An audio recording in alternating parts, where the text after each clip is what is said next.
Salve, irmãos de fé. Para quem não me conhece, meu nome é Maurici.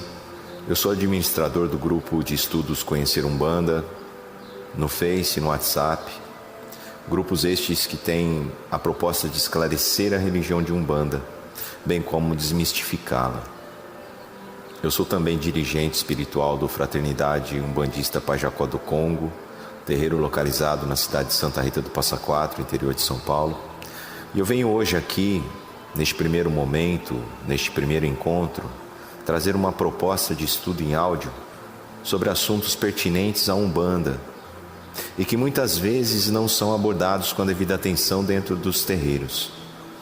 Um bom exemplo disso é a manifestação de espíritos obsessores e sofredores, bem como a conduta que nós médiuns devemos ter diante da situação. Infelizmente, este é um assunto muito pouco abordado dentro dos terreiros, talvez por considerarmos a Umbanda ser uma religião mais prática do que propriamente teórica. De certo modo, concordo ser a nossa religião a religião do mão na massa, onde aprendemos durante cada gira, dentro de cada gira. Porém, eu tenho comigo que tudo que é feito com equilíbrio sai muito melhor. Ou seja, não há prática que resista por muito tempo sem teoria, e nem teoria que resista sem a prática. Pensando nisso e percebendo também a necessidade interna da casa que eu dirijo, resolvi transferir em áudio as minhas experiências e um pouco do conhecimento que eu tenho sobre o assunto.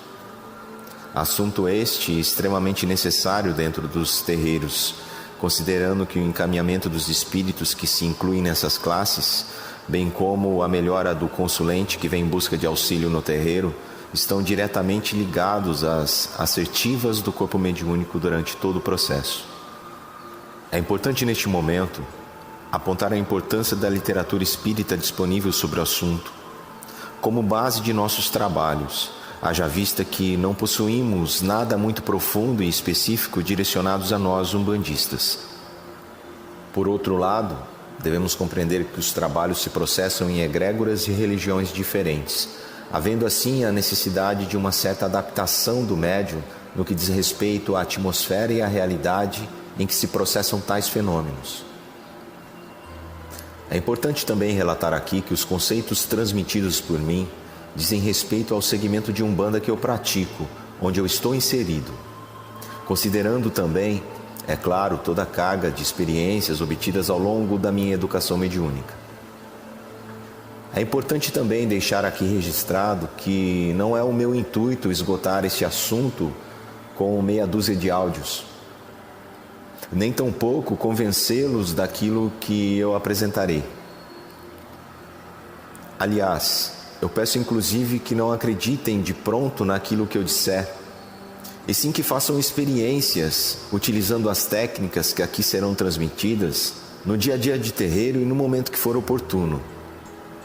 Dito isto, como parte introdutória, podemos efetivamente dar início ao assunto colocando em pauta a obsessão, a desobsessão e a doutrinação. Vamos então começar com as definições dos termos citados. Obsessão. Seguindo o modelo de explanação de Kardec, podemos dizer que obsessão é a ação contínua de um espírito sobre outro espírito. E quando endossamos esta significância do termo, devemos considerar que esta ação pode ocorrer da seguinte forma: de desencarnado para encarnado, o que é mais comum de acontecer, desencarnado para desencarnado, nos planos mais densos do astral, de encarnado para desencarnado, quando existe o apego emocional a um ente que já desencarnou, e de encarnado para encarnado dentro dos círculos de convivências pessoais. O fato é que em qualquer um dos casos temos espíritos obsedando espíritos, estejam estes ocupando um corpo carnal ou não. Desobsessão. Bem, se sabemos que a obsessão é o ato de obsedar, de possuir uma ideia fixa, persistente e manipuladora sobre o outro, a desobsessão é justamente, por fim, quebrar esses mecanismos que favorecem essa ligação doentia. Desobsessão, então, é finalizar um processo obsessivo, se utilizando, então, de técnicas próprias para este fim. Doutrinação. A palavra doutrinação vem de doutrina, que consiste num conjunto coerente de ideias fundamentais a serem transmitidas, seja no ponto de vista filosófico, político, econômico ou religioso, que é o nosso foco. Logo, doutrinar significa transmitir, pregar uma doutrina, instruir alguém, ensinar, colocar um ponto de vista ou princípio sobre algo. Nesse cenário, então, nós temos o obsedado, que vem a ser o consulente, na grande maioria dos casos, o obsessor, que é o espírito obcecado pelo consulente, e o doutrinador, que vem a ser aquele que intermedia o diálogo, que procura estabelecer um acordo entre as partes, de modo que ambas saiam libertas e esclarecidas de todo o processo. Temos então a definição de doutrinador como sendo aquele que doutrina, aquele que dentro de um grupo mediúnico se incumbe de dialogar, esclarecer e auxiliar as partes envolvidas. É importante nesse primeiro momento esclarecer a origem metódica da doutrinação.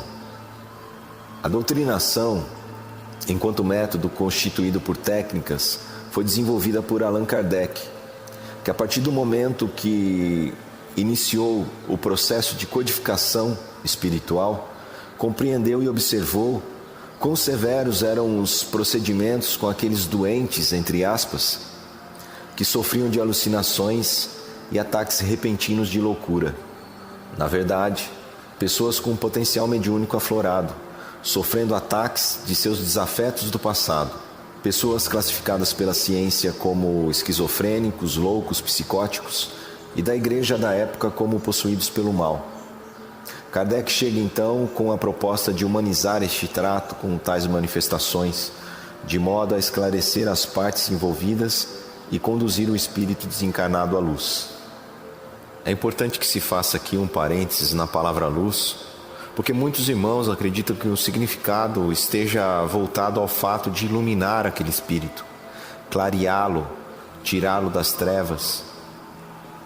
Tanto que eu já presenciei muitos trabalhos em que se oferecia ao espírito uma vela como símbolo dessa iluminação.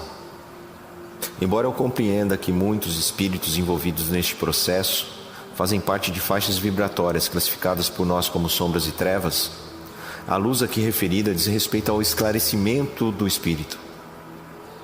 Então, levar o espírito à luz é esclarecer ele de que o caminho seguido não é benéfico nem para si nem para o outro. Com isso, abrimos a consciência do espírito, para que finalmente ele migre de uma faixa vibratória para outra.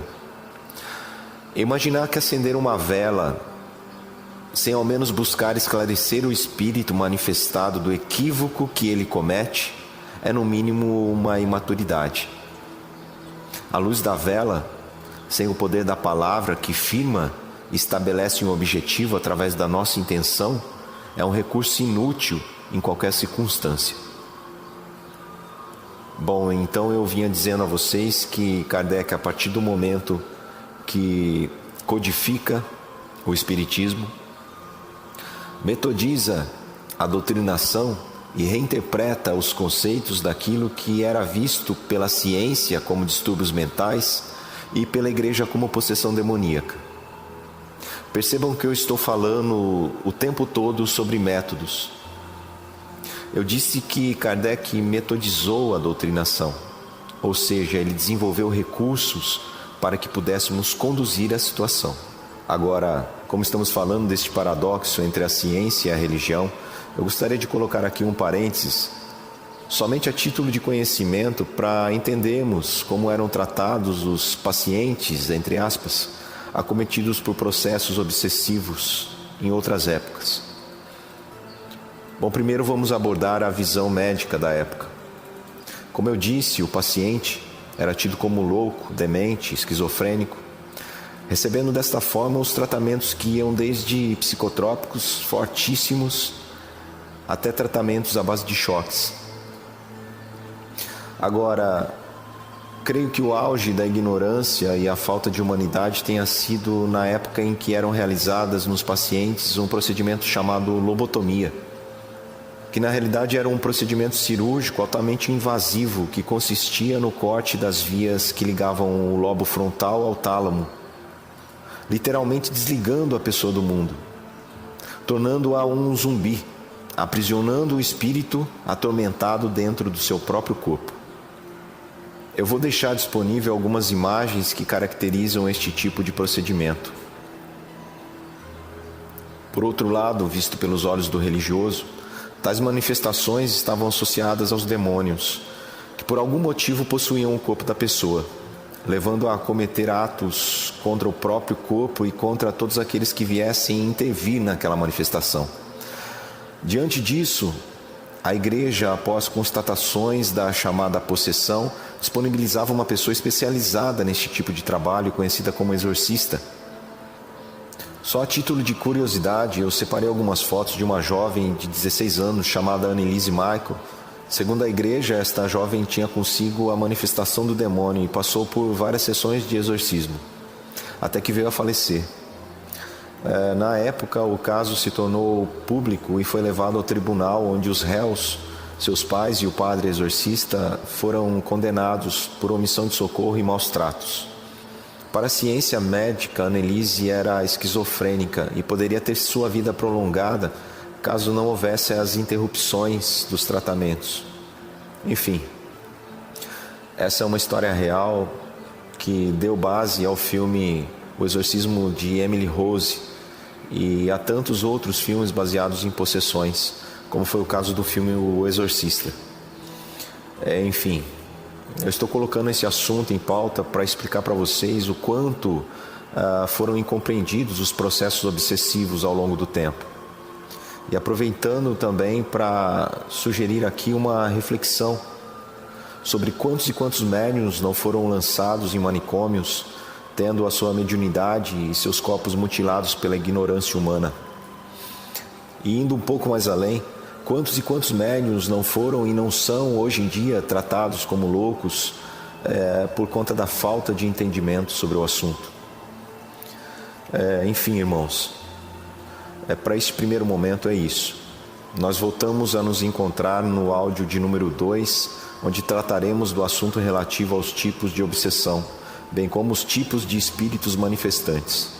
Saravá fraterno a todos e que Oxalá e os sagrados orixás os abençoem.